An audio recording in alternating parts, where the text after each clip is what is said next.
Sports Cards Live. Hey, what's going on, FD? Good to be here. I'm going to drop a couple bombs on the FD channel right now. Who are you rolling with? I am rolling with FD. I'm rolling with FD. We are rolling with FD. Because I'm Carlos on What's the Play. Thank you, sir. Hey, Nick, you got to let me know who you're rolling with. I'm rolling with FD. Hey, Tony and Oz, who you rolling with? Then y'all. Oh, you know we rolling with FD, baby. Hey, Renee, who you rolling with? Rolling with FD. We're going to bring in Justin. Hey, FD. How you doing, bro? I'm well. Who you I'm rolling rolling with FD. So go, Bird. I'm rolling with FD. I do. You got to let people know who you're rolling with. I'm rolling with FD. You got to let the people know who you're rolling with. Well, obviously I'm rolling with FD. We got you on the line. You guys are, oh my goodness, we're both on the line. Yes, sir. Hey, Mike. What's the deal? What's the deal? Love what you collect. Hello. Wait, I have that same card. Oh, let's get a picture of this together. See, Bless, who you rolling with? I'm rolling with FD. I'm rolling with FD. That's how you just rolling, right? That's the whole thing, right? You roll with it. You gotta let me know who you rolling with. We're rolling with FD. You heard it first. I'm not just a pretty face, Ziggy. Hey, Matt. Rolling with FD.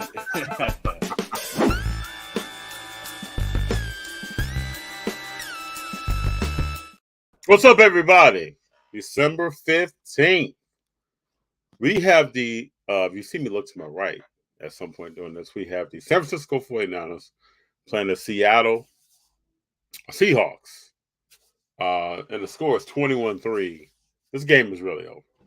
But it's on over there. In case there's something crazy that happens and, people start getting all excited in the comments, I can at least know what's going on.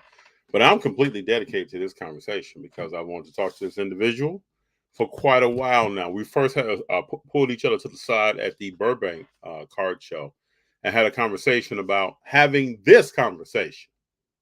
And so I'm hyped about this conversation. And I have Cdubz cards here for everybody. What's up, Cdubz? Hey, how's What's it going going? on? What's happening, man? I'm doing pretty good, man. Like I said, it's almost Friday. I'm doing good. Thanks for having me on the show. Oh, yeah. I mean, this has been a long time coming. So we originally came across your content. I can't say it was a while ago. If it's December right now, I want to say this is before June. Okay. And it's been you're a person that I wanted to talk to for quite a while. So I'm very glad that you're here and we have this opportunity. Nice. You really appreciate it. We have Felicia takes Las Vegas. Let's go. Let's do it. Let's go. Oh, yeah, I think this is the first time Felicia's been here. Felicia, good to have you here. And I know you always hear about Felicia, but we're saying hello, Felicia. Good to have you here. So let's kick this off. I always like to hear and tell people origin stories. Let me know, how'd you get started in the hobby? And what age did you get started? What did you start collecting and buying and looking at? Yeah, man. So I'll spend some time thinking about it. My parents really got me into the hobby. I remember some key points, probably like 1990, but a little bit even before that, because some of the things I remember, I mean, I'll get into that story later, but I remember we would go check out these card shops. Back then they were called baseball card shops, just because baseball cards were just so common. Mm-hmm. But yeah, man, we would check out different shops in the local area. I actually started collecting baseball at first. And, but obviously I'm more of a basketball fan, so I definitely gravitated more to that. But yeah, I remember, so David Robinson got drafted in 87, right? So yeah. I don't know if you remember, but I remember me, my dad, and my brother, we were at some retail store like a Rite Aid or something back then. It probably wasn't called Rite Aid. But yeah, they had the NBA hoops packs. And those packs were, I remember you could actually see through the front of the card to see what card was on the front. And that's what we were looking for. Like, okay, who's on the top? And a lot of people were doing that back then, knowing that David Robinson was the big rookie at the time. So. Tell people that full story. So David Robinson got drafted in 87. Still had a commitment to the Naval Academy. And It didn't come out for 2 years. And that's why his cars were in what, 89, 90 hoops? Yeah, I think it was somewhere right around there. Yeah. That was a big story at the time because, you know, and I think he had to get a clearance to even get out then because it's serious business, your commitment, you know. So a lot of people don't even talk about that. Like David Robinson's a Hall of Famer, just moves on. But I started also collecting baseball cards. I think, you know, baseball was the sport. It was the American pastime. Right. #1 sport in America. So it's good to hear. It's good to know that. Who gets you? That's how I got started. Okay. Who gets you excited now?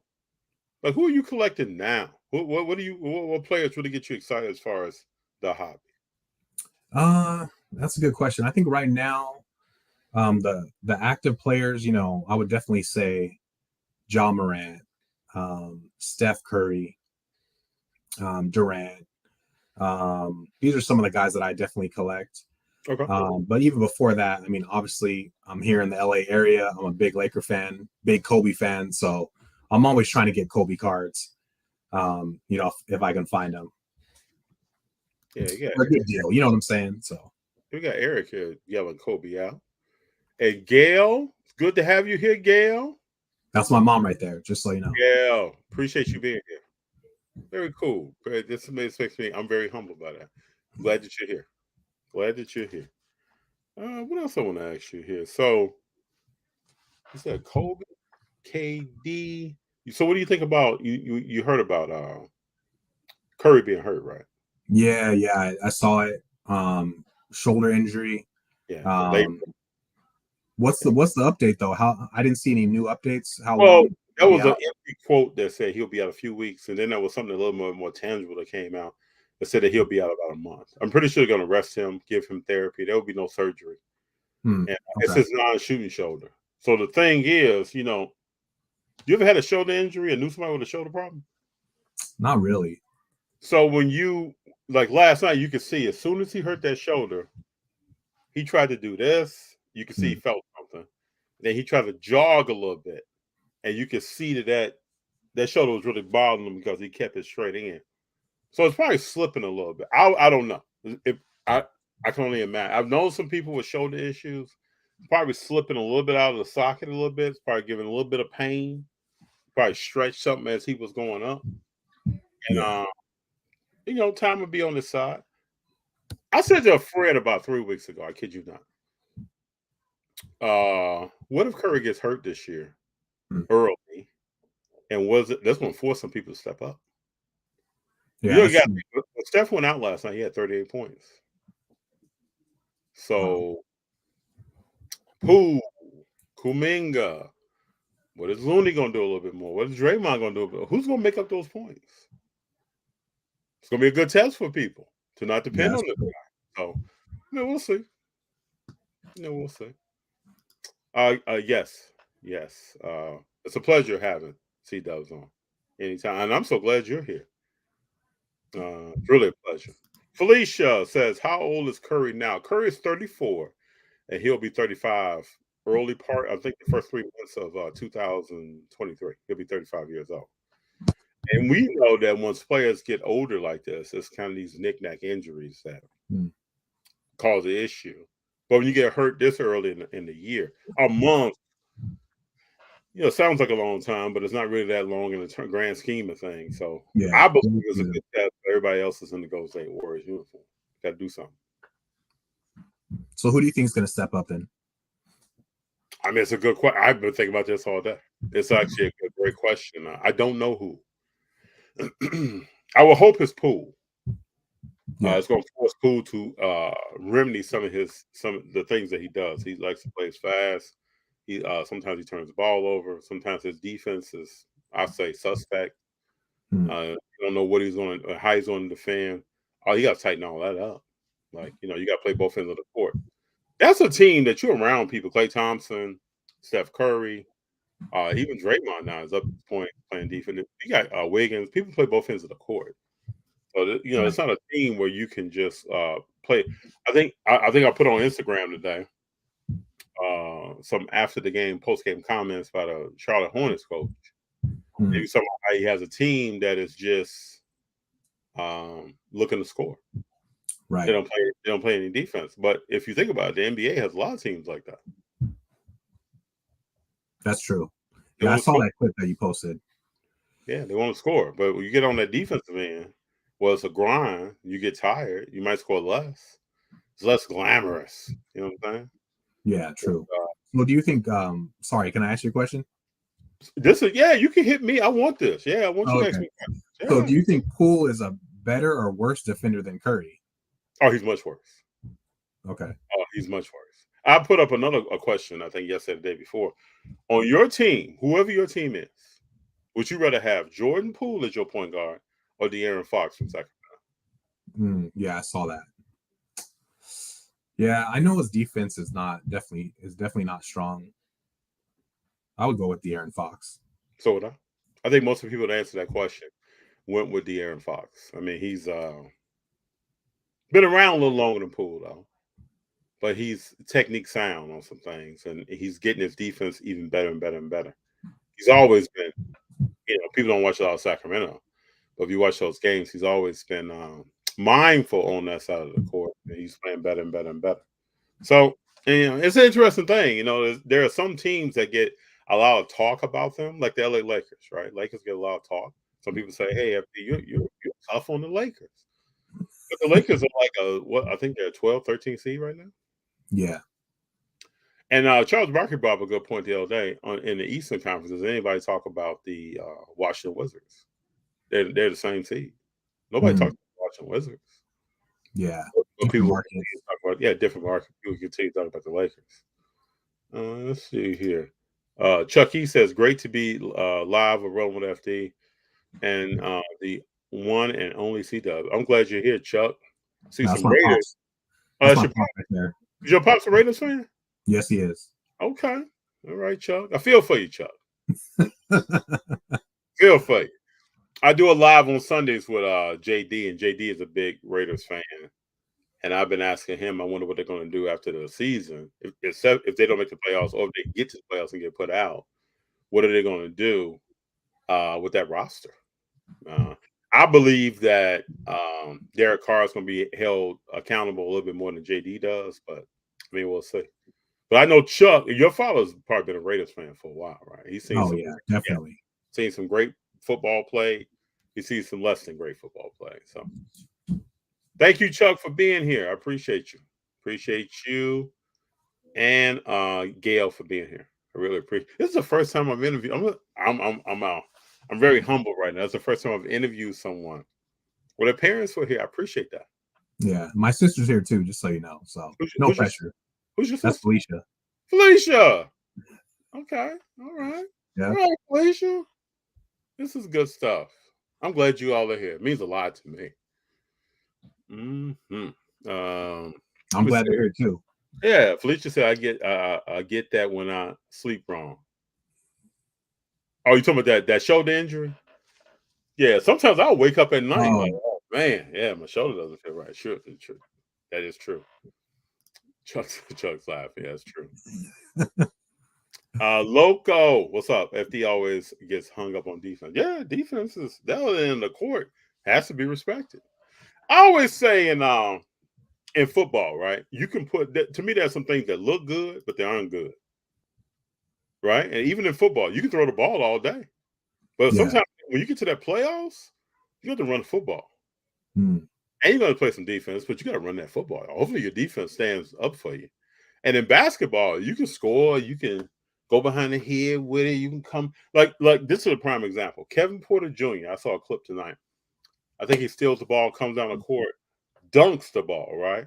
And then lands and pops his shoulders to adjust his jersey. Houston almost, I think Charlotte just took him over last night. Houston has one of the worst records in basketball. Right? So while you're doing all that. So you're saying he shouldn't celebrate then? What should he do? Just run back? Maybe I'm old school, man. Come down, you can put it up a little bit, lay it up off the glass, hit that box, put it in. But get on defense, baby. No, I hear you. Well, you pop your shoulders. Where's the person you defending at? No, I'm with you on that for sure. But Loco says, I'm hung up. The Hornets coach needs to look in the mirror and find out why his team is not playing D. That is true. But ask yourself, why do these players not want to play defense? And I believe this is a fundamental, I would say, opportunity that basketball has. You have guys now playing less years in college basketball. That's true. So you come out, and then Cdubz, if you're like a blue chip athlete or you're a great basketball player, and you come out and I'm your coach, I'm just FD the coach, right? Am I challenging you on your jump shot? Am I challenging you? You're gonna be one and done. Am I challenging you on your release and all? Am I doing any of that? Nope. I'm gonna get your 23 points a game. I'm gonna let you keep like Lonzo Ball just coming across his body with the jump shot. I'm gonna let you keep doing that, and then that's your problem someplace else. And so then you have guys come to the league, they have issues with how they shoot. Are they in shape? Where are they at in their development of understanding the game of basketball? So all those things I think you see play out when you don't have guys playing defense. And so you think when players were maybe playing longer time in college, they would be listening to that more, or be willing to respect that? Oh yeah, Tim Duncan. Oh yeah, even Shaq was around for a while. Yeah, guys came in more polished. Now you got guys coming out of college, 19. They come to the pros. Let's say it's going to take you about 3 years. You're 23, 20, 24 before you start. When's the last time, Cdubz, you saw a guard or a small forward come down the court, go over to the edge, and drop the ball into the post? That's a lost art now. Yeah, that's true. For sure. Yeah, so I mean, basketball's changing that way. You know, we're gonna have to evolve with it, but it's changing. EJ, we're rolling. I appreciate you, EJ. Hopefully, I'll see you. Yeah, what's up, EJ? Hopefully, I'll see you soon. Cdubz, are you going to the premiere shows this weekend? You know, I'm not sure. I'm kind of hit or miss. I really want to go, but I'm not sure it's going to work out with my schedule. So I understand. I know I'm going to try to be there on Sunday. Okay. In Arcadia. We may go on Saturday, but I know I'll be there on Sunday. EJ, I hope I see you. At the end of the day, I haven't seen Dynasty Mode in a while. I need a little Dynasty Mode time, so be good to see you. Chuck says, how long are they estimating Curry might be out? About a month. I think they're going to reevaluate him in 2 weeks. I'm pretty sure he's going to be under treatment while he's sleeping, while he's awake. It's going to be a lot of massage. You got to get some blood flow to that area. There's going to be a lot of things going on to get him back on that court. About a month. There is a range when it comes to defense. It's not just he plays defense or he doesn't play defense. No, in the modern game, they're pretty much is you play defense or you don't. You're concentrating on that end of the basketball or you don't. I can't name too many players kind of in the middle of the road on that thing. If you can or other people can, let me know. Erica's here. Love what you collect. Good to have you here. Thank you for being here. EJ says, Cdubz, my guy, I always appreciate the love, brother. Thank you, Ben. Appreciate that. Yeah, man. Chucky, LOL, that's cold. So let me ask you a question. When did you decide to start making content and why? And also, how would you describe your content? Because I think every content creator has a different spin on what they do. How would you describe your content? Sure. I think my content, I mean, I have different aspects to the content that I make, but honestly, the main thing that I really want to come across in my content is that hopefully people will watch it and just enjoy it. Hopefully they'll see that I'm out here just trying to have fun. You know, I take my dad to card shows. We make videos, interact with people. It's a lot of fun.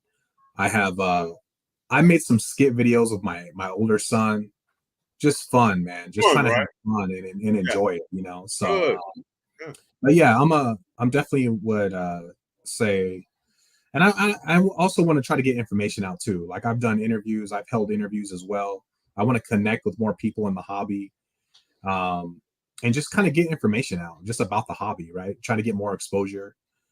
So yeah, I would say that would kind of describe some of my content.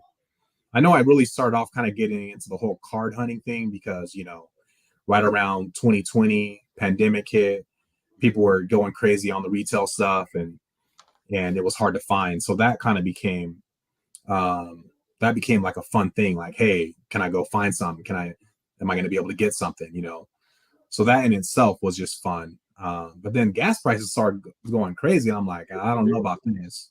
I might have to try to get a little smarter and wiser about what I buy. So, but yeah, that's just a little bit of background from me.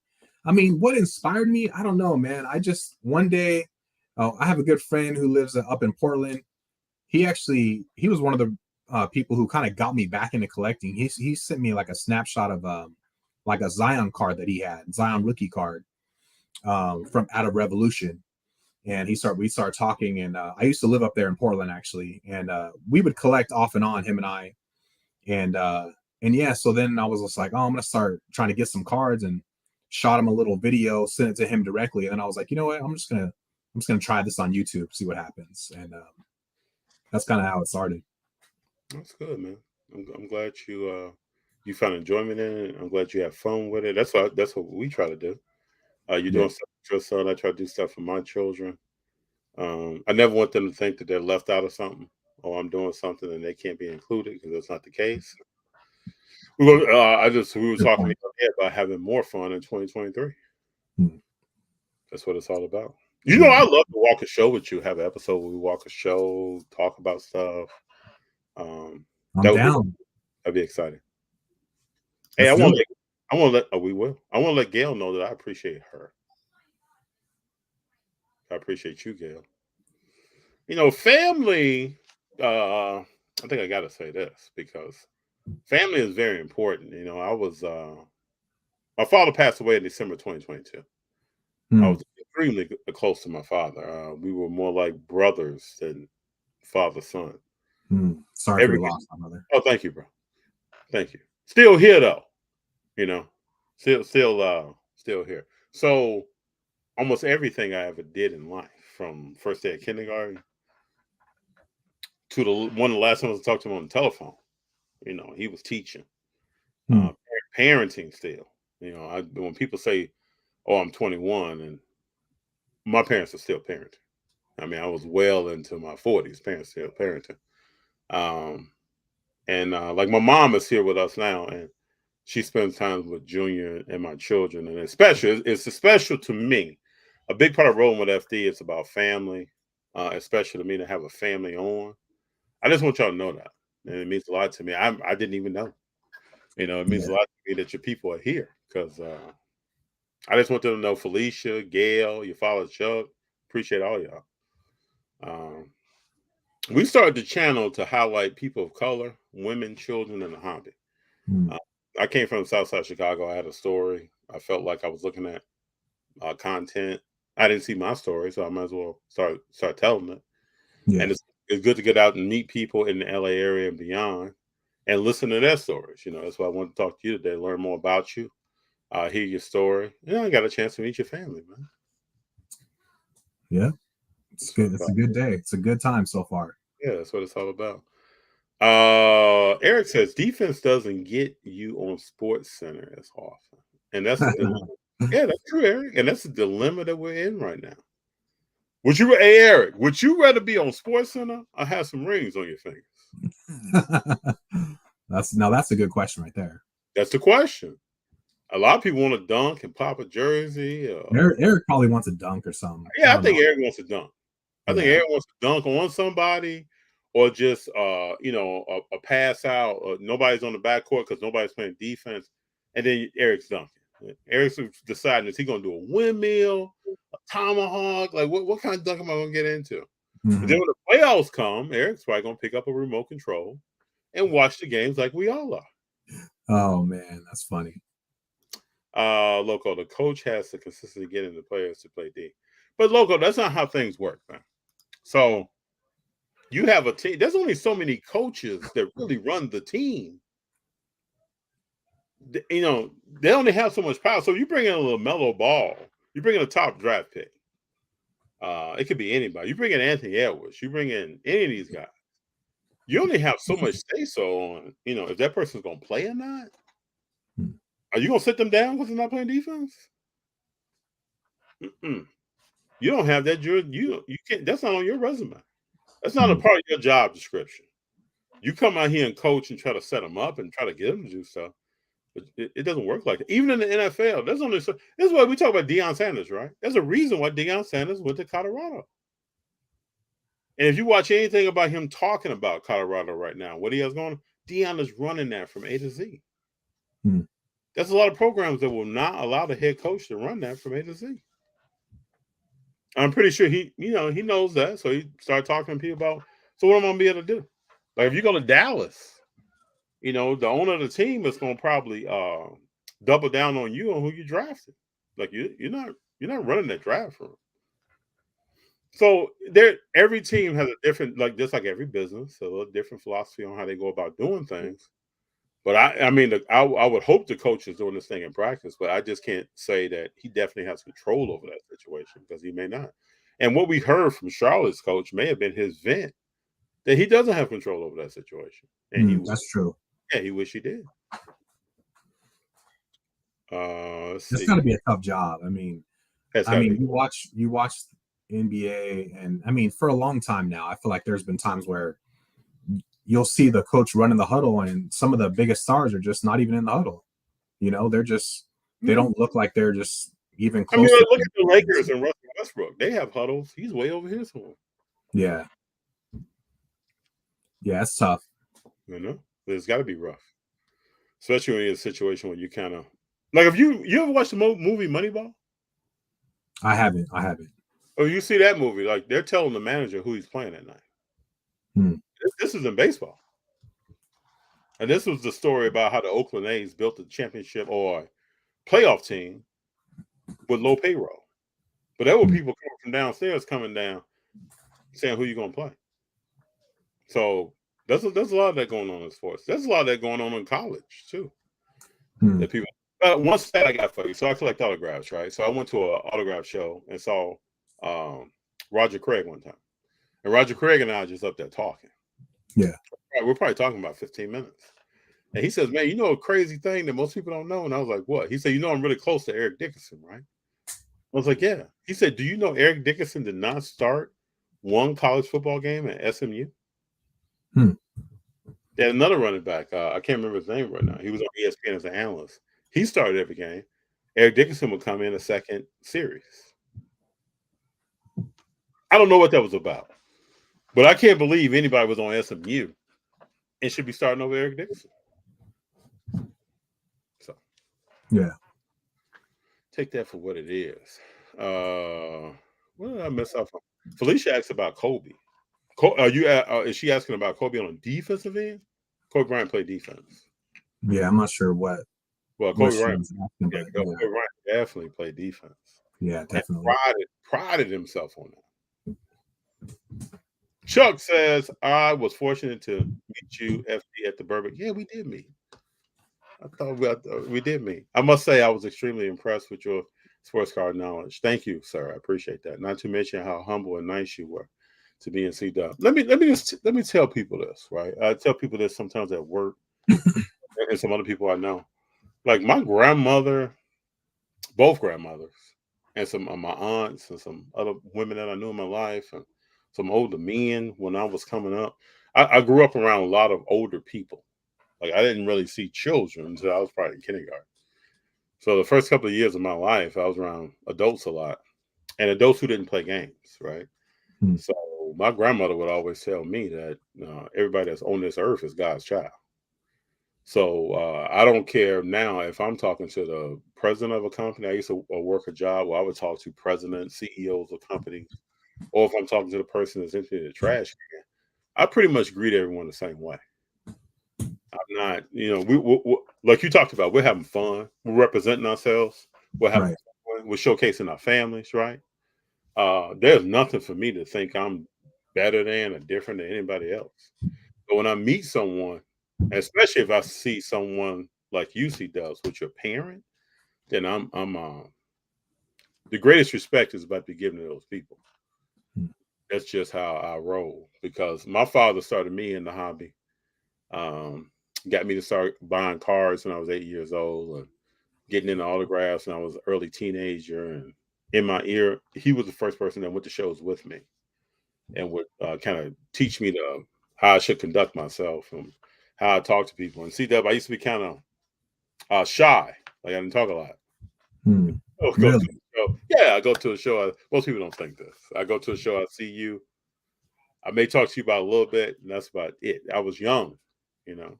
Yeah. I was seeing athletes and not really know what to say to them. My father would be in my ear telling me their stats and stuff like that, but I didn't really know what to say. So whenever I go into a show, I think about those days. And then I look at my son Junior, who's 6 on 07, and he'll walk the show and talk to everybody. I wasn't like that at 6 or 7. But I try to be a positive influence on him to get him, to do the same thing, conduct himself a certain way, shake people's hands, give them eye contact, old school principles, right? I know some people said in here that I'm old school. I try to have some old school principles, man. Yeah. So, Chuck, it was a pleasure meeting you. I look forward to seeing you again, talking to you. And next time we'll catch up a little bit more about sports and some other stuff. But it's a pleasure. Oh, hold up. Felicia dropping dimes, bro. What is she talking about? But you got some bars, man. You rapping? Good old Felicia. A little bit here and there. But don't pull that humble suit on now. She's talking about you got some skills. No. Just, like I said, it's all for fun. Good times, fun times. Little sense of humor. So got to bring it all in. Okay. That's good stuff. I discovered Cdubz watching car hunting videos. What's up, Eric? Mm-hmm. Yeah. My father is. Yep. I appreciate you all. Appreciate it. Yeah, I really appreciate it. He would appreciate it too. It's good stuff. What are your thoughts on negative content when people use it? Negative.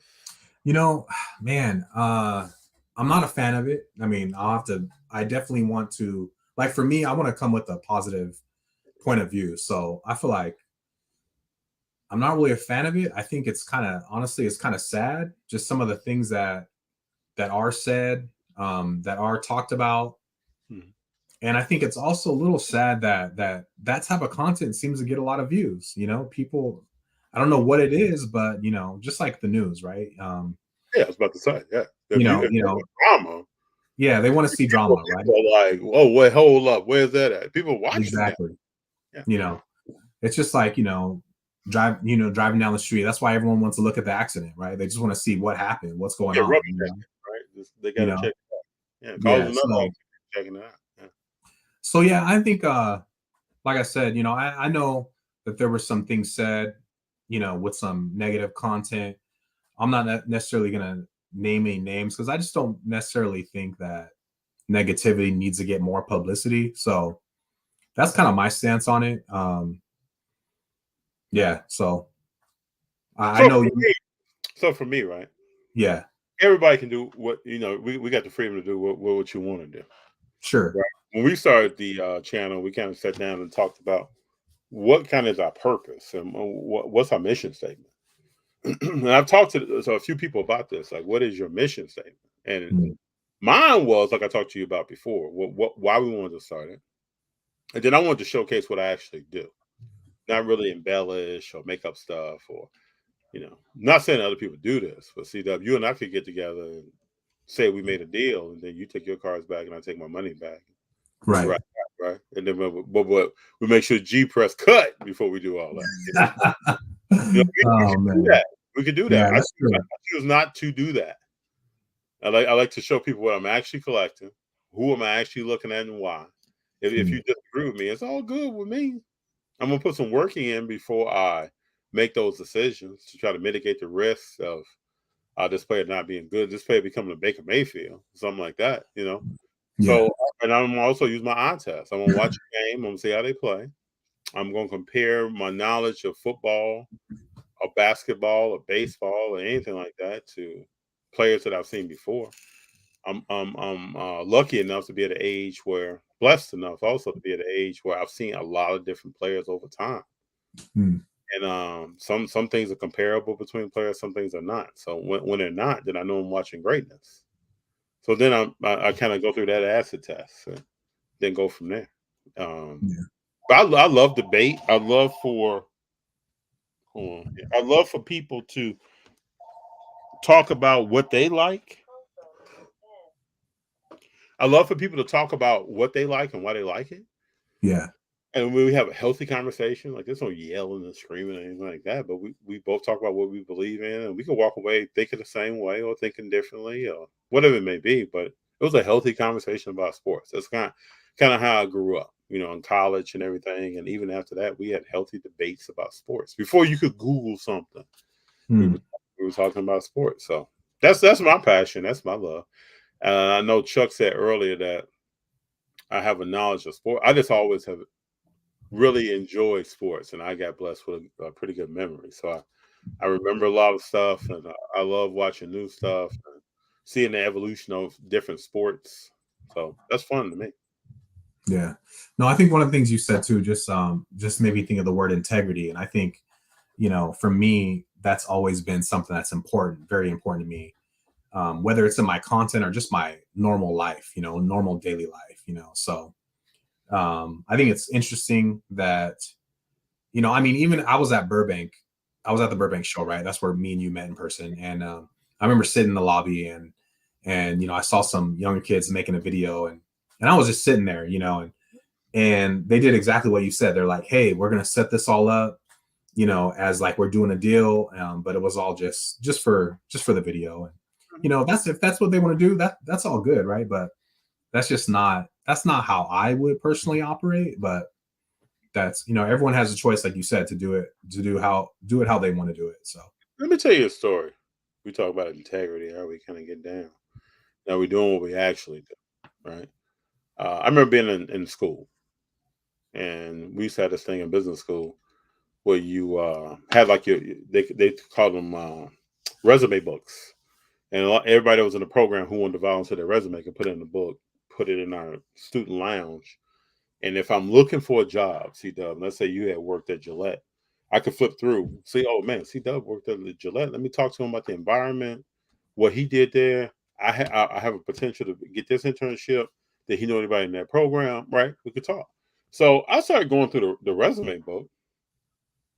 And I noticed that some people had some pretty dense resumes. And,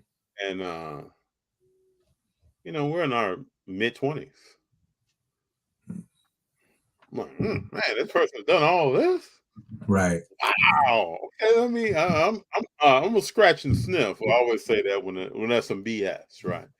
So I scratch and sniff, bro. So I called a meeting one day with a guy, and I sat down with him, and I had memorized his resume, bro. I didn't even in front of him, and I started asking some questions about what he had done. Like, hey, Tim, you did so and so, and you raised these kind of profits and reduced these kind of costs by this %. Can you tell me how what were you doing? It's like a deer in headlights, man. Oh man, that's funny. So that person never did that.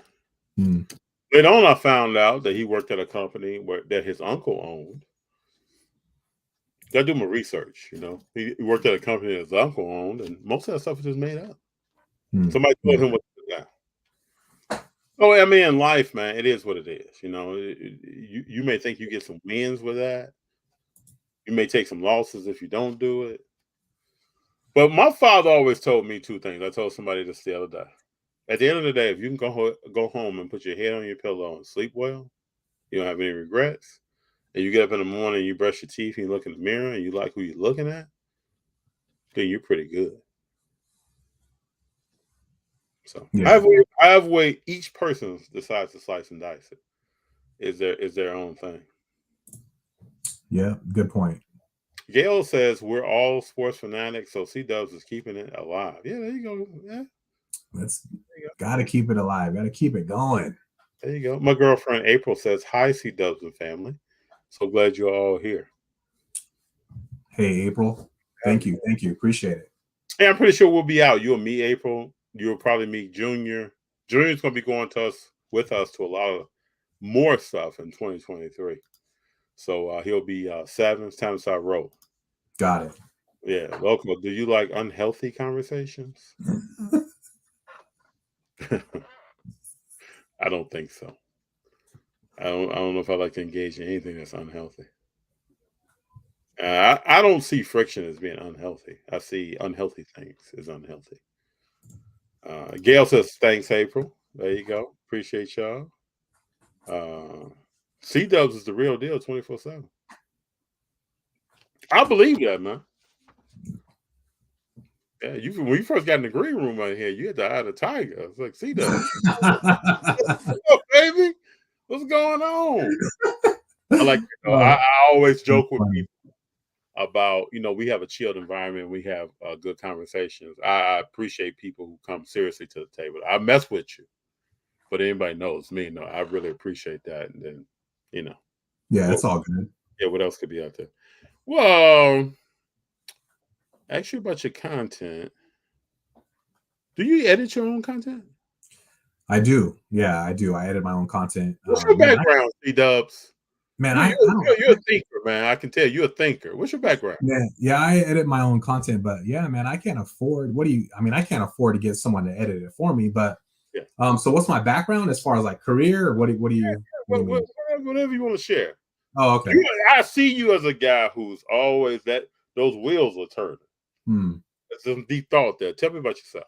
Yeah, so my background as far as career wise, stuff like that. I work in the IT field. I've been working in the IT field for, I don't know, 20 years, 22 years. And over the last 10 or 12 years, I actually moved into like software testing. So yeah, man, you really have to get detailed. You have to pay attention. Details are definitely attention to detail is definitely a strength. But yeah, man, so always worked in the technology kind of field. But yeah, I can see it, man. I can see it. I like that. Gail says, I'm a proud mom, proud of all my kids. Felicia's a mom too. I have no doubts. Thank you. One day we're gonna have to have Felicia on here. I have no doubts, man. No doubts at all, Gail. No doubts. But yeah, man, back to your question. I do edit my own content. I've definitely learned a lot. I'm not necessarily a good editor, but I've learned a lot in the process. And you're a good editor, man. Thank you. I appreciate that. But yeah, man, it's honestly like that's one of the most obviously tedious parts of it, as far as making these videos and stuff like that. But yeah, man. My son Greg does the editing for us. Oh, really? Yeah. Okay. So we started, he was 16. Now he's 18. Pretty much he does everything that we do on Instagram, what we do on YouTube. And I'm pretty much sitting with him a lot of the time that he's editing. Okay. That's cool, man. Yeah, talking to him about stuff. Once upon a time in 2009, I don't know if I ever talked about this on here. I'm probably going to start telling more stories about myself going forward too. I helped a friend. I went to college with a guy who came out here to Loyola Marymount and got his master's in film, and he made a horror movie, independent horror movie. So for several months, I was on set with him filming that independent horror movie. And brought a lot of kind of original ideas and stuff I like to see in films and some stuff I feel like I didn't see to that production and learned a lot. Right. So we try to bring some of that to Rolling FD. That's cool, man. Yeah, different ways that stuff could look, different ways of cutting stuff. And G and I kind of talk about that. That's really cool. Yeah, one of the first. Oh, sorry. Go ahead. Go ahead. One of my first jobs, I actually was working in Vegas. I worked for a digital media company. So we had our own proprietary software that would get, installed and hooked up to different types of LCD plasmas back then. So just even being around that type of industry, I feel like kind of gave me some knowledge that I can use just for when it comes to video editing and stuff like that.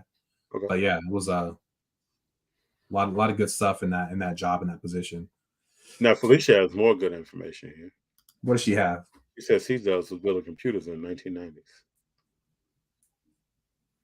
I was building some computers. Yeah, I was. Yeah, I went to a trade school right out of high school, kind of like a tech school. Jumped right into it. Loved working with computers. So, yeah, man, big part of my background as far as career wise. So. Now tell me about Felicia. What are some of Felicia's? How would I say it? I asked you about your background. What are some things she's naturally gifted to do? Felicia, because Gail said something here about being a proud mom. Yeah, and I want to know now because I got a funny feeling. What does Gail like to do? Like what's her strong suit? Yeah. So my mom. So okay. So you want to start with my mom? Well, I want to know about family right now. Oh, okay. All right. So my mom, she's been actually she's been kind of dealing and selling antiques. So she's been doing that for a while. Okay. She sells online. And she's, she loves it. I know she's always telling us stories of things that she sells or going to new estate sales, and her and my dad are all in on it. And so yeah, that's what she does, but that's what she does right now. But she's always done a lot of different things over the years. So very cool. Very cool. Because a lot of times when you see proud parents and talented people, those gifts come from somewhere. And so, the generation before has a story as well. Right, definitely. Like my father was a guy who went to the military, came out, was in the Air Force, came out, met my mom, started a family. But he had a natural gift to see stuff in 3D, almost like an engineer. He could. I remember one time he wanted to build an addition onto the house that we grew up in, and he was in the kitchen sitting with me, grabbed a piece of paper towel, and started drawing what he wanted it to look like with a pen. Wow! I was like blown. I was looking at him like, you start as you get older, you start realizing something. Your parents are people, and they have some gifts, and sometimes their gifts can be deferred to make sure that you're okay. That's true. Make sure that you get to where you want to get to.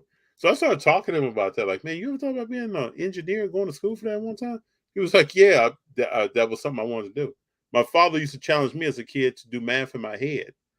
Like, you're in elementary school and you got 100 plus 295. He's like, knock that out in your head, man. Challenge yourself.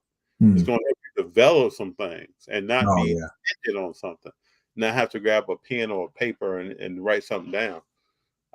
He was minded that way. So that's why I said. Yeah. My dad's speaking of math, my dad's really, really good at math. That's definitely one of his strengths. For me, not so much. So I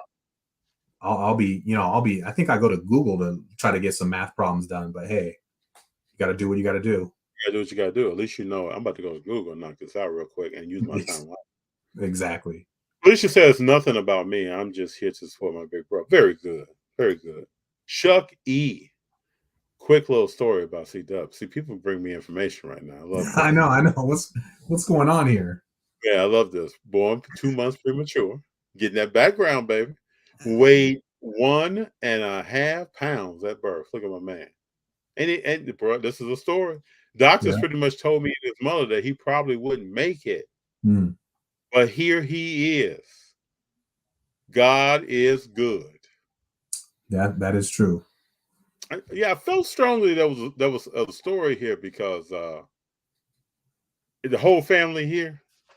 There's a lot more stories we get into, but Chuck, I appreciate that. Cdubz, you here, bro? Yeah, I'm here. FD of Felicia stands for my name. It's my first name and my middle initial. We try to keep it organic. I didn't want it to be some. And I used to have a job where I went by FD. So a lot of everybody at work used to call me FD. It was on my emails and my signature. That's what FD is. And my son Junior is FD as well. We joke sometimes who's big and who's little. Frank, no, my first name is Fabian. Fabian. You know what? You know what's funny? I've had more people. Felix. Look at this. Felix. Wow. What is that? I've never had anybody. Most people will say, like some people call me Courtney. Is your name Courtney? Like, no. I came close to being Courtney. It was on a list of names, but no.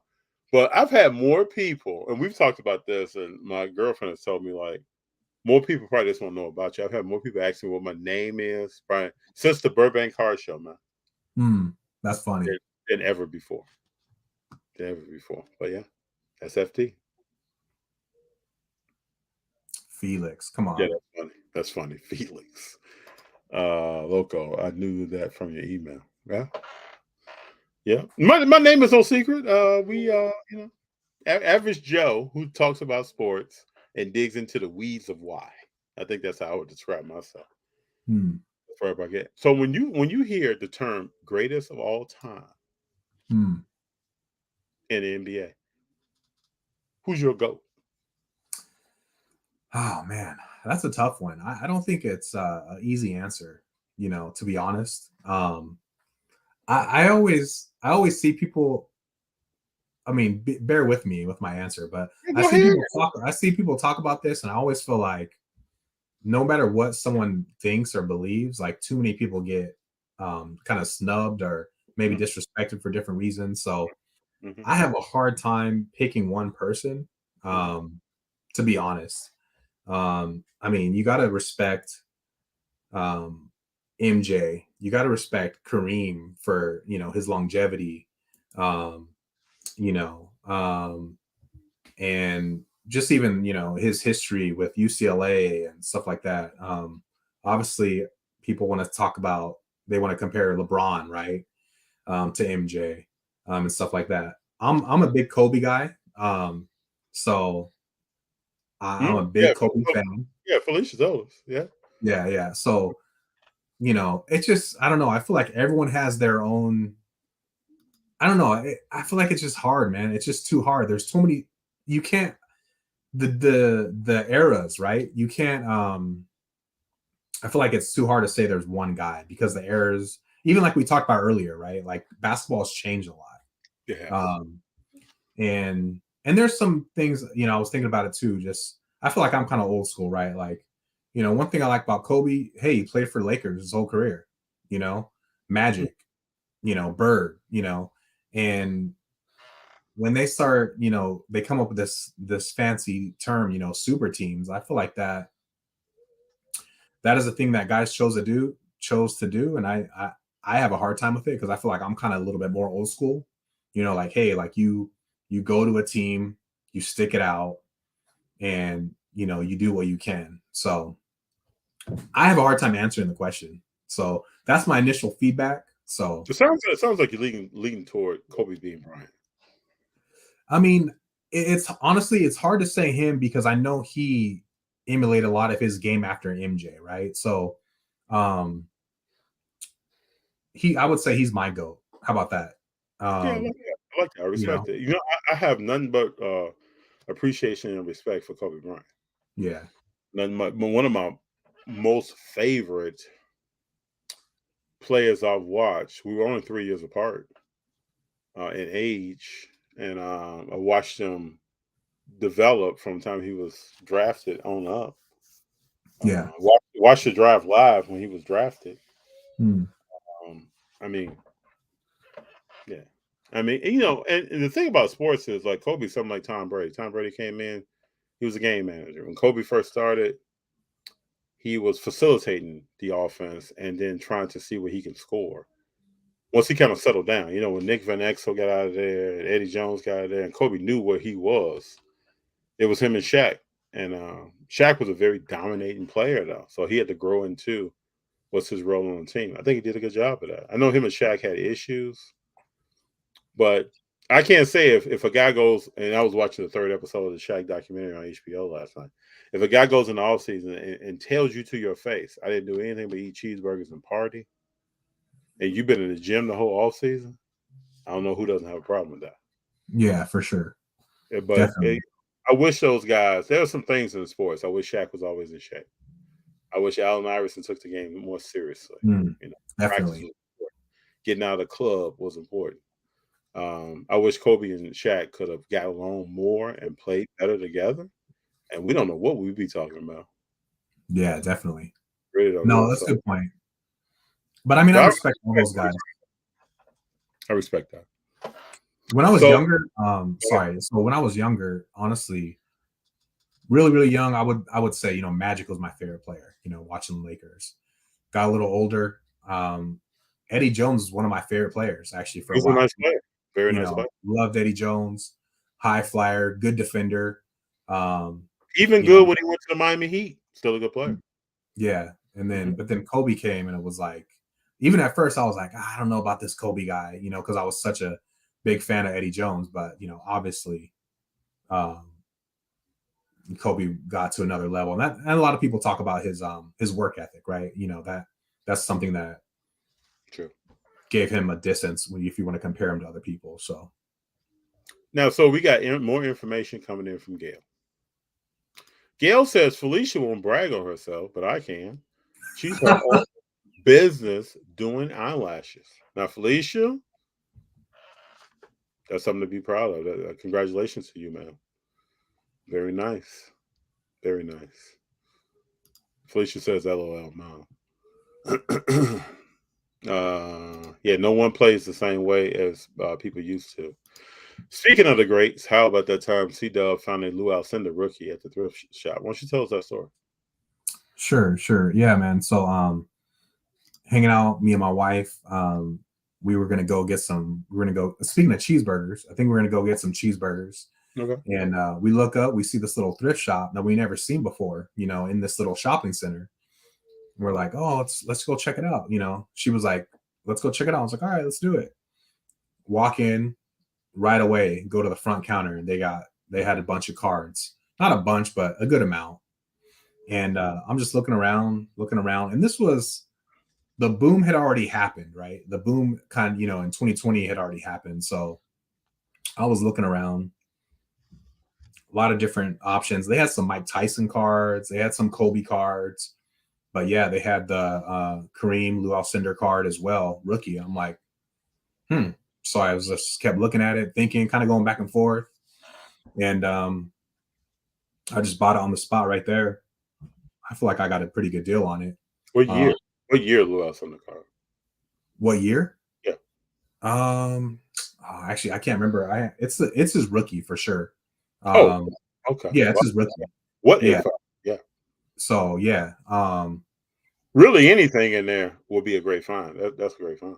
Yeah. So yeah, man, I got that. I mean, you can probably spit off his rookie year. I can't right now off the top of my head, but what would say 69, 70?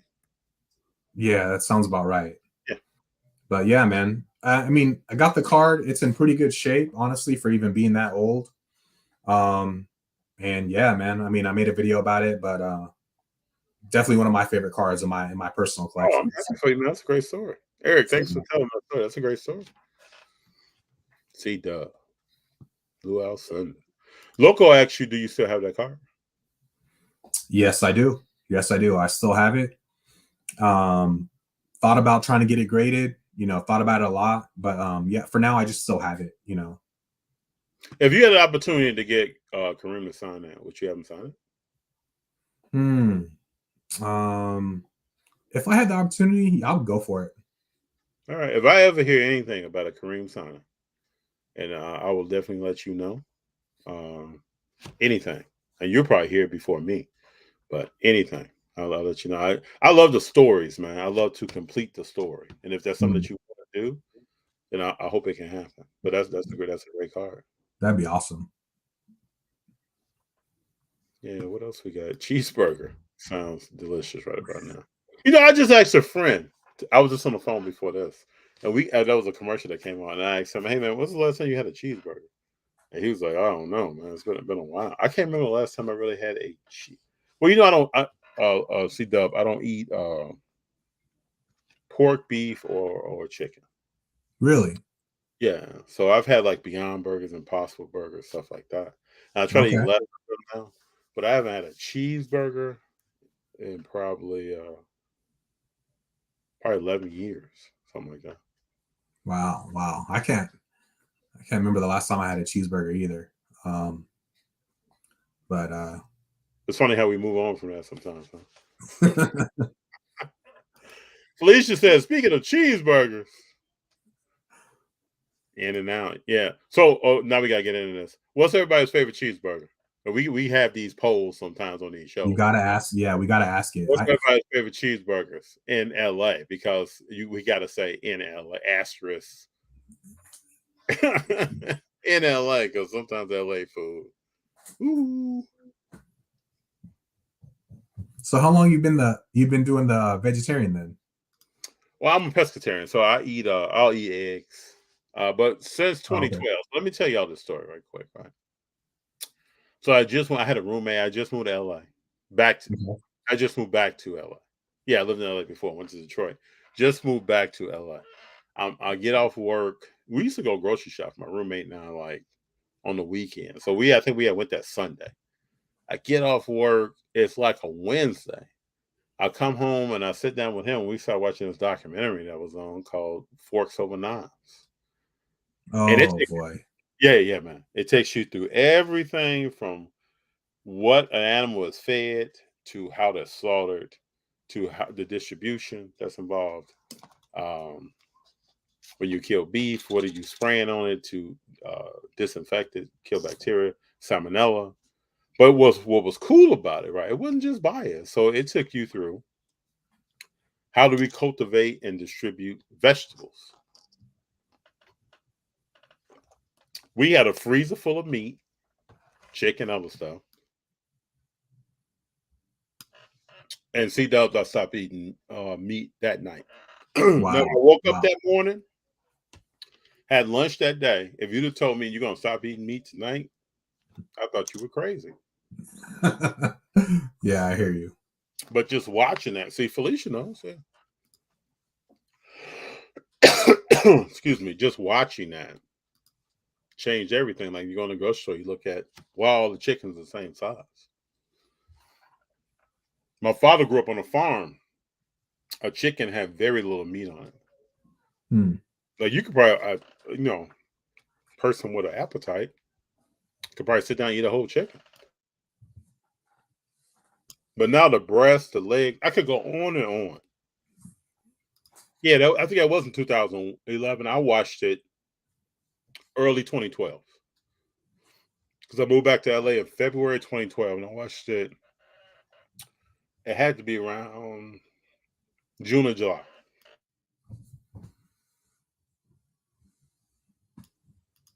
And that changed the game. Cdubz. Got it. Changed the game. Gail says fat burger. So when I did eat burgers, fat burger was my favorite burger in LA. Oh, okay. Fat burger. Okay. But that was before I ever had In-N-Out. I never had In-N-Out. No. So Felicia says, what's wrong with LA food? Felicia, not to offend anyone, but my people from the South. I'm from Chicago. We talking about LA food. It's just not. It's not the same. But okay, another question we have. Now I'm gonna find out who's really who here. What's everybody's favorite pizza in LA? This is a dividing line right here. Y'all think on that. Hit us up in the comments. What's your favorite pizza? Favorite pizza, man. It's rough, don't it? I don't really discriminate. I think that's part of my problem. I eat anything. I'll eat a 7-Eleven pizza. No, I'm just kidding. I won't do that. I won't do that. Don't do that, Cdubz. No, I won't do that. There's this local shop near me, small shop, Papa Joe's, local, pretty good. I like it. The name sounds cool. Not a franchise type of thing, but it's good pizza. So see, I like Fresh Brothers here in LA. You ever had Fresh Brothers pizza? I've never had Fresh Brothers. Is it good? It's Chicago style, so it's. Okay. I think it's pretty decent. So Felicia asked the question: what are they feeding chickens now? a lot of growth hormones. And at one point, chickens were getting a lot of antibiotics because they were so. And the documentary goes through this. They're sitting so close to each other. So if one chicken had almost like the chicken flu or a chicken cold, every other chicken got that. And then a lot of these chickens are so big and they weigh so much, they can't stand up. So they're sedentary.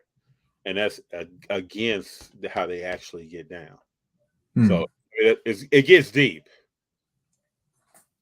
It gets deep. The chicken flu, huh? Yeah. See, Chuck says my wife Gail has been vegetarian for 15 years. She's also a certified herbalist. She'll talk your ears off. I should talk to her sometime. We talk your ears off when talking about health. I'm telling you. Chuck, now you gotta let me know. There's a little bit of that rubbing off on Chuck. The vegetarian for Chucky? I'm sure it is. Sure. Has to be. Has to be. Throw all the chickens away. And Felicia's not vegetarian, is she? She vegetarian? She is. So yeah, that comment told me that. Yeah. Eric says I have some fresh chicken eggs.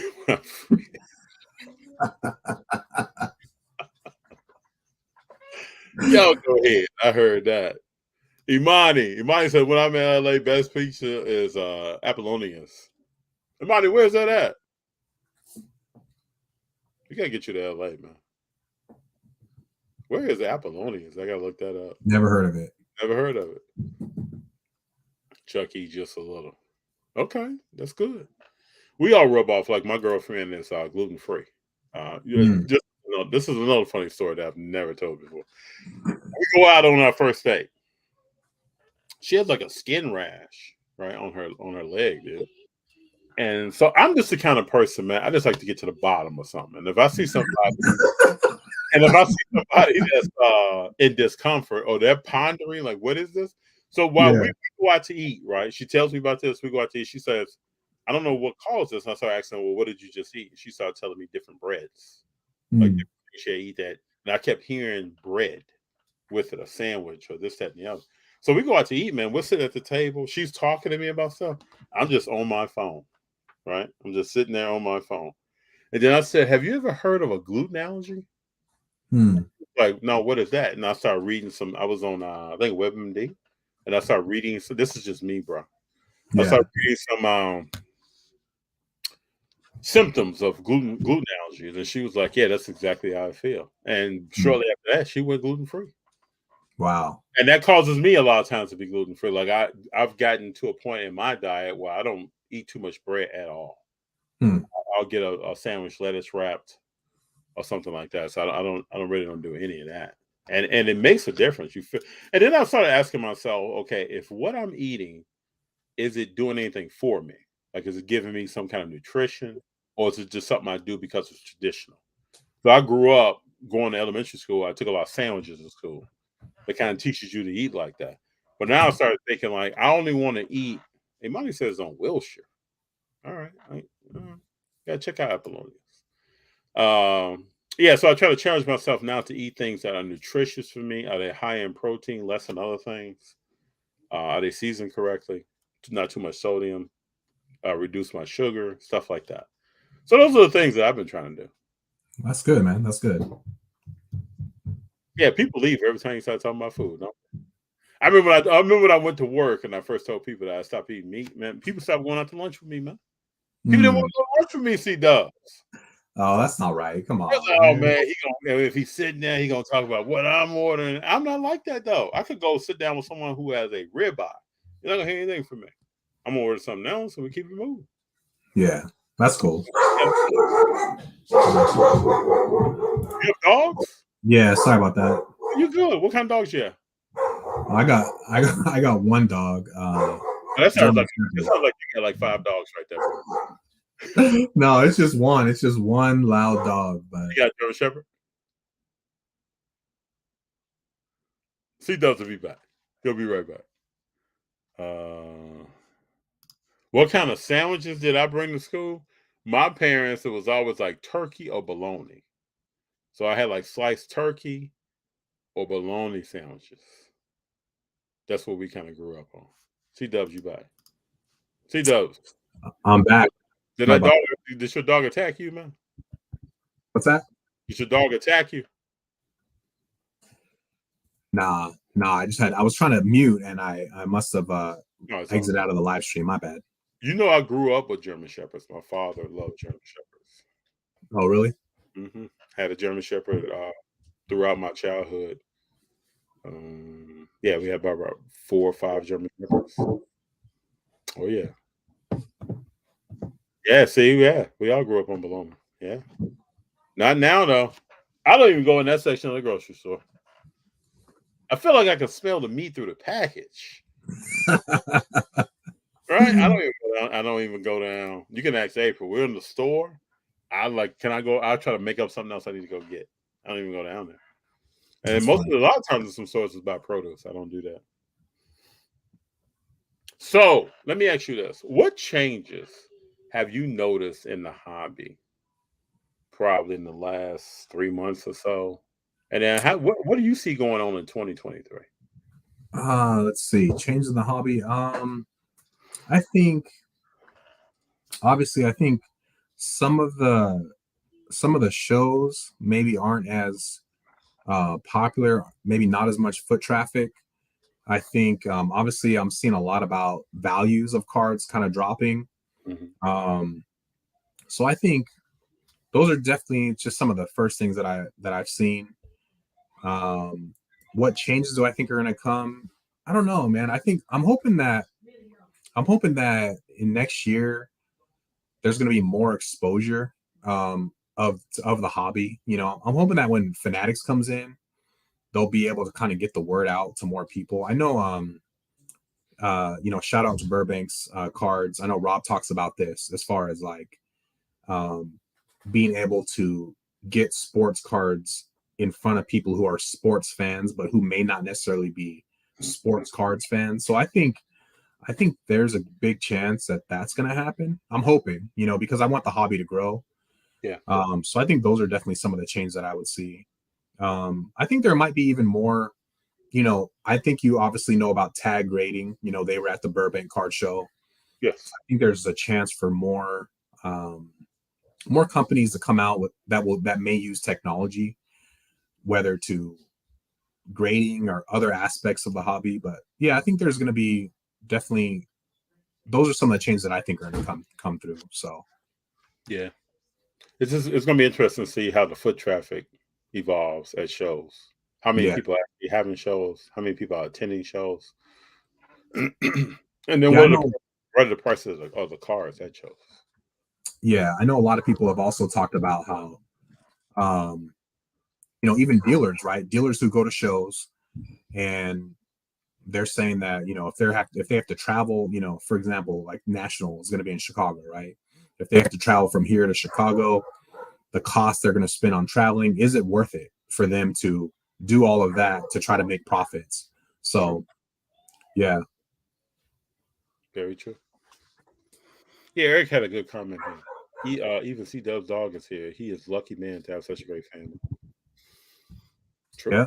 Even my dog is camoing on the podcast tonight. Yeah, it's all good. Everybody's here. We embrace families. Dog part of the family. Dog say, "Hey, but what y'all in there talking about? Don't leave me out." Yeah. Definitely don't want her coming in here though.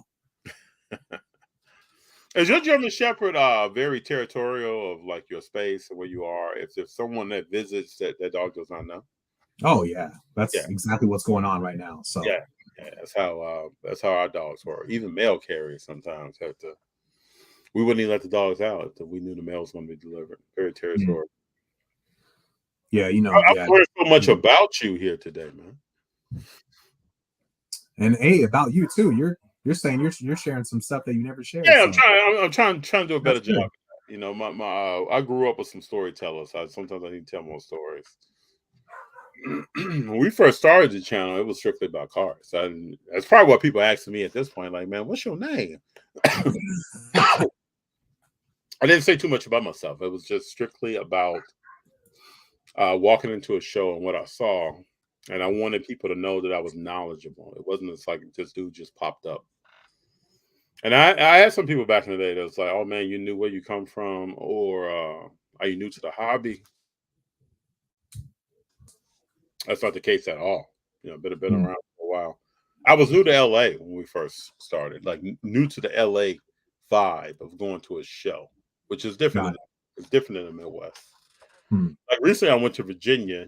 In the Midwest, I would say, and East Coast, you're gonna see more vintage, more dollar bins. And when you're going to Virginia, I saw more of that than I've ever seen in LA. It's just different in markets. You know, I've talked to people in Philly and Florida and other parts of the country. There's just different things that you see. Next year, I want to. Amani's here or was here. I want to try to make a trip down to visit him and hit some places in the South that I have never been to. Talking about sports cars at all. So that's some stuff. Have you been to the Dallas show? I have not been to the Dallas show. Neither have I. Neither have I. No, I would love to go though. I hear good things about it. So yeah, I want to try to get that maybe the second half of next year. And Cdubz, I'll tell you, even though we have a channel, you have a channel. We've been keeping our logistics pretty close to the West Coast, really to California. Right. So I like to go to a Phoenix show. I like to go to a Denver show. You know, may do that. I've never been to Phoenix. I mean, I've been to Phoenix. I've never been to Denver. That allowed me to see the city. I've been talking to several different people about their strategies on how they travel. Like, you know, people tell me, hey, I may fly in for the day, fly out at night, never get a hotel room. There's this thing that you can think about on how to keep costs where they should be. To get, yeah, see, Monty's saying, come to Alabama.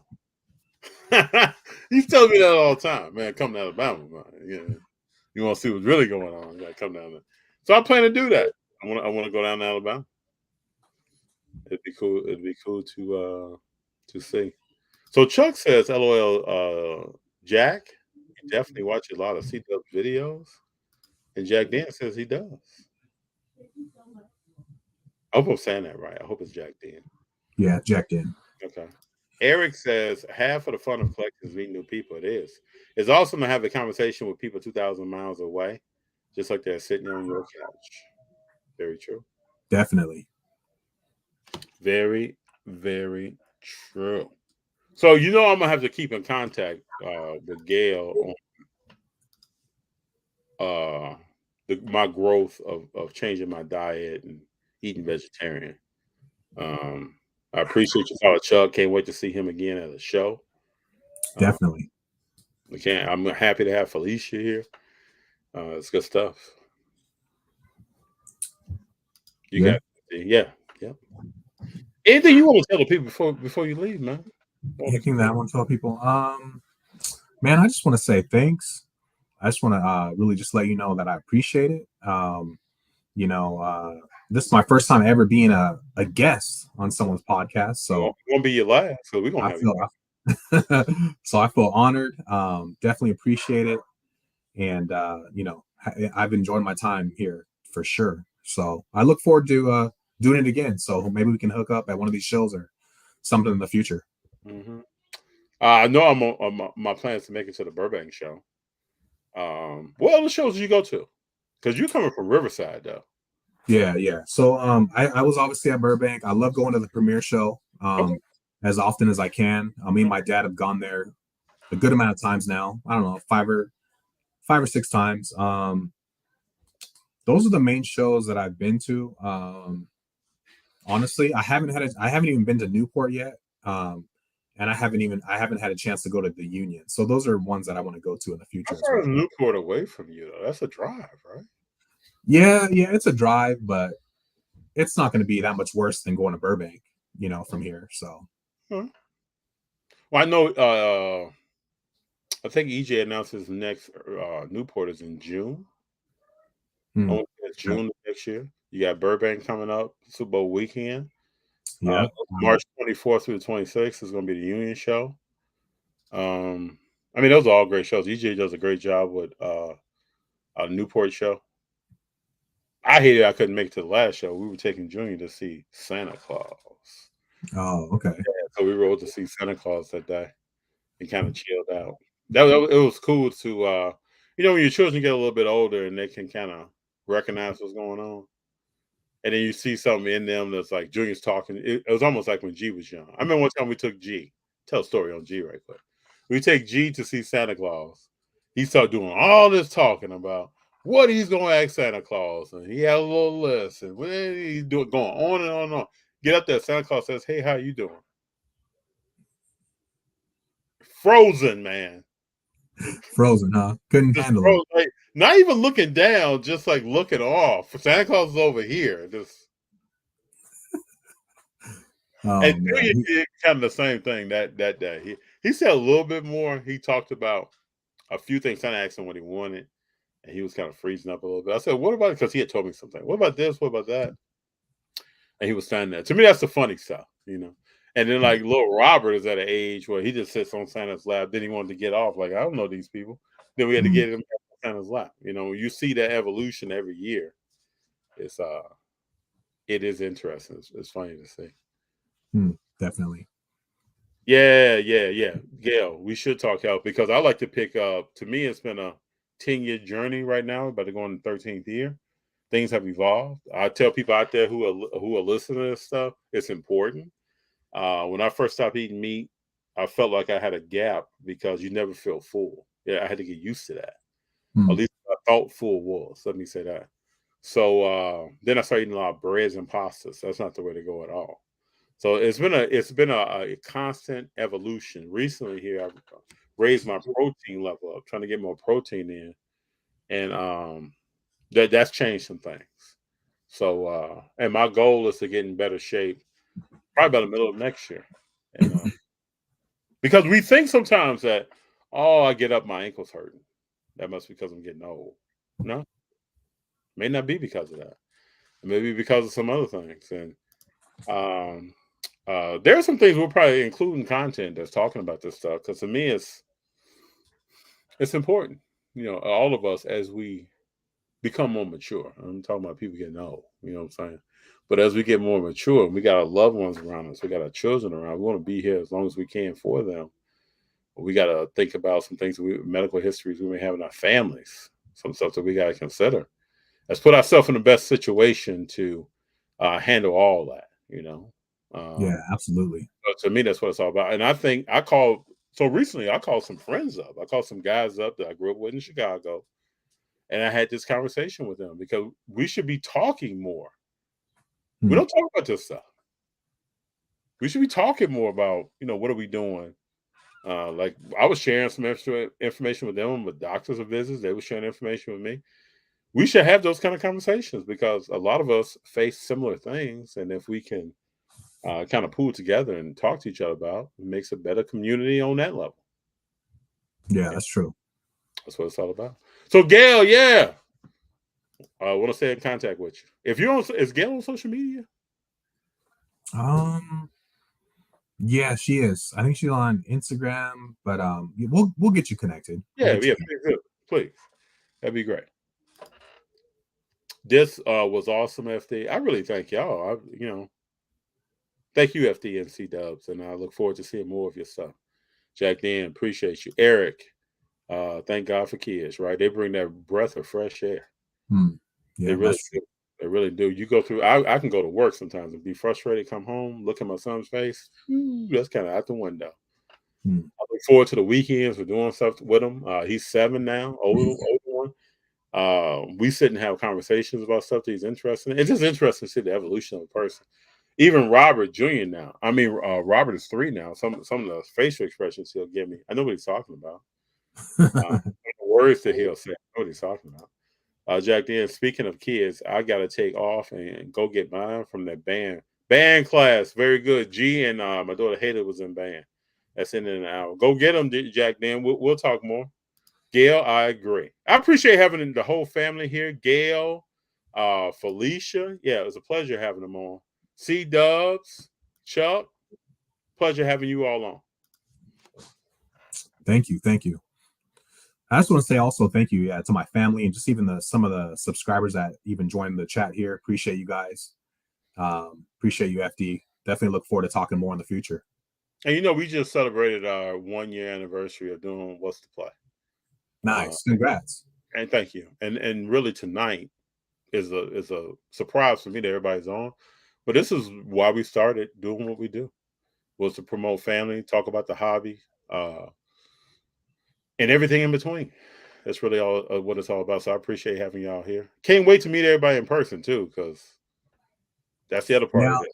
I'm gonna have to try to get my mom, my sister out to a card show or something. Yeah, let's do it. Yeah. Hopefully they're open. I think they'd be open. It'd be good to have people there. We try to go out and walk, and sometimes we'll commit ourselves to maybe we're there for 40 minutes with everybody. Because everybody can't. Like my youngest son just cannot. He's become overstimulated. Even Junior, like he can be there probably for about 40 minutes. Yeah. Then he loses interest. Yeah, I don't blame him. He'll want to go outside and play. So it's good. Like when Newport, that's a thing. Like Newport has a little area for children and families and stuff to sit and do different things.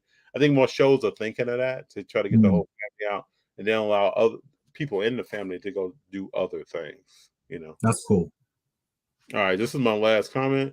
Thanks for putting on a great show, FD. Honored to share this time together. The range of the content was remarkable. Can't wait to do it again. Thanks, Cdubz, for always keeping us informed. And before we get out of here, now I'm gonna leave y'all with some comedy. Just know, not too much pizza came in. We were talking about in LA. That's how it is, bro. Chuck, good night. Jack, Eric, Imani, James. Eric, good night, all. Sir, thank you for being here. You and your family, I really appreciate you all. This is what an impromptu is all about. Getting people together, talking about stuff. We talked about food, health, hobby, and just all kind of stuff. Appreciate you, brother. Hey, thank you, man. Appreciate you as well. All right. Talk to you soon. All right, take care. Bye-bye.